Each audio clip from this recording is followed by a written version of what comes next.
అన్నా నమస్తే అన్నా. నమస్తే అమ్మా. నమస్తే. బాగున్నారా? బాగున్నాం. అన్నా అన్న ఇప్పటికి కూడా ఆలస్యం కాలేదన్నా. నెక్స్ట్ టైం మీకు తప్పకుండా ఆపర్చునిటీ ఇస్తానా. ఏమ్మా మరికా? ఇప్పుడు కూడా మీకు పార్టీలో చాలా సముచితమైన స్థానం ఇస్తాము, మీకు గౌరవం ఇస్తాము. మీరు సొంతం అన్నా మీరు ఇట్లా చేస్తే ఎట్లా అర్థం చేసుకోకుండా? అన్నా నేనైతే మీకు ఇయ్యాలనే అనుకున్నానన్నా. నేను మిమ్మల్ని అకామిడేట్ చెయ్యకుండా చేయాలని నా ఉద్దేశం మొదటి నుంచి కాదు. నేనేదో డబ్బుల కోసమో మా టీం ఏదో డబ్బుల కోసమో బిల్లిబాబుని చేశామనేది వాస్తవం కాదు కదన్నా. మరి ఇట్లా ప్రచారం చేయడం కూడా కరెక్ట్ కాదు కదా. మీరు నేను ఏం ప్రసారం చేయలేదు మీ గురించి. ఏమో అన్న అసలు బాగలేదు అసలు బయట. నేనైతే ఇక్కడ మీ గురించి గాని పార్టీ గురించి గాని ప్రసారం నేను చేయలేదు.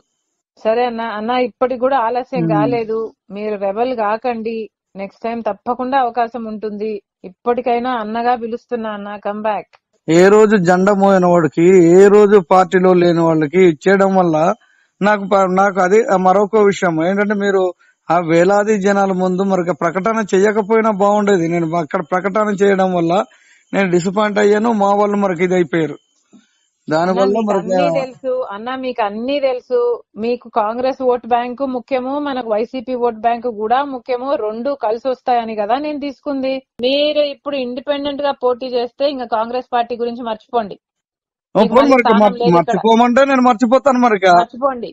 మీకు ఇప్పుడు మాత్రమే అవకాశం ఉంది మళ్ళీ కుటుంబంలోకి రావడానికి. ఇప్పుడు మాత్రమే అవకాశం ఉంది. మీరు రెబల్ గా వేసుకున్నాక, మీరు పోటీ చేసినాక, కాంగ్రెస్ పార్టీకి డామేజ్ చేసినాక మళ్ళా మీరు కాంగ్రెస్ లోకి రావచ్చు అనుకోవడం నా భవిష్యత్తే డామేజ్ అయింది. నాకు ఇంకేముంది మరి. అదే అన్న, ఇప్పుడే ఆలోచించుకోండి. మళ్ళీ మీకు కాంగ్రెస్ పార్టీ అవసరము అనుకొని ఎన్నిక వస్తే మీకు ఇక్కడ స్థానం ఉండదు. మంచిదే కదా. అదే అన్న, మీరు ఇప్పుడే ఆలోచించుకోండి. ఏమైనా మీరు ఇప్పుడే ఆలోచించుకోండి. అవునవును, సరే అన్న, మంచిదే. ఓకే.